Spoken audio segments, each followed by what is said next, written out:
Hello friends, पूर्व सर्टे मु कही normal blood pressure, high blood pressure. आज कहबी लो ब्लड प्रेशर हेले आमे कौन करि परिबु, हाई ब्लड प्रेशर हेले आमे कौन करि परिबु। तो नॉर्मल ब्लड प्रेशर मु कही 120/80 मिलीमीटर मर्क्यूरी। जदि 120/80 रु कम हैला ताहले ताकू आमे कहू निम्न रक्तचाप बा लो ब्लड प्रेशर। एटा विभिन्न कारण रु होइथाय। अत्यधिक उपवास रहिले, अत्यधिक क्षीण शरीर होइथिले, टेंशन हेले, अत्यधिक परिश्रम कले बा डायरिया हेले, दीर्घ दिन धरी रोगरे पड़िथिले, एही परि भाबरे ब्लड प्रेशर लो होइथाय। एइथिरे आमे सामान्य मुंड बुले देले आमे मापिले ब्लड प्रेशर मध्ये लो थाए। तेणु ए सबूर प्रतिकार पई आमे अति साधारण भाबरे कोन करि परिबा मु से विषय सम्यक धारणा देबी। आस्ते आस्ते पर शॉर्ट रे मु अधिक अधिक कहबी।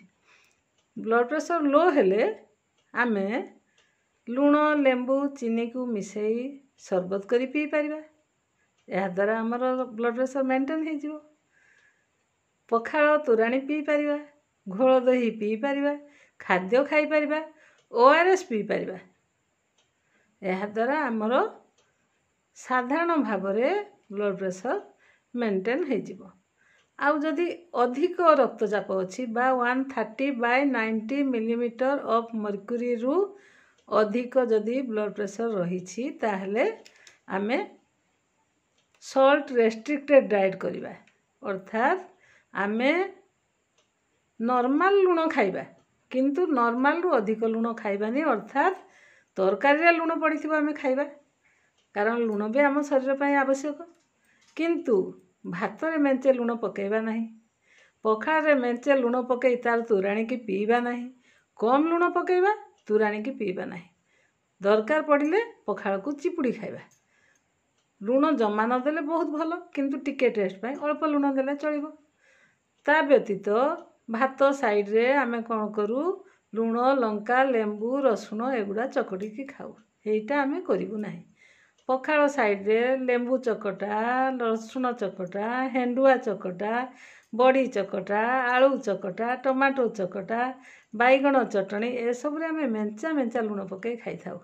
ए सब को आमे रेस्ट्रिक्ट करिबा, ए सब को आमे अवॉइड करिबा, जंक फूड को अवॉइड करिबा। आउ कहिथिली आधा घंटाए सकाळे वॉकिंग करिबा, एक्सरसाइज करिबा, योग करिबा, अनुलोम विलोम आउ कपालभाति एतिके आमे करिबा। भिगरस एक्सरसाइज जमा करिबा अनुचित।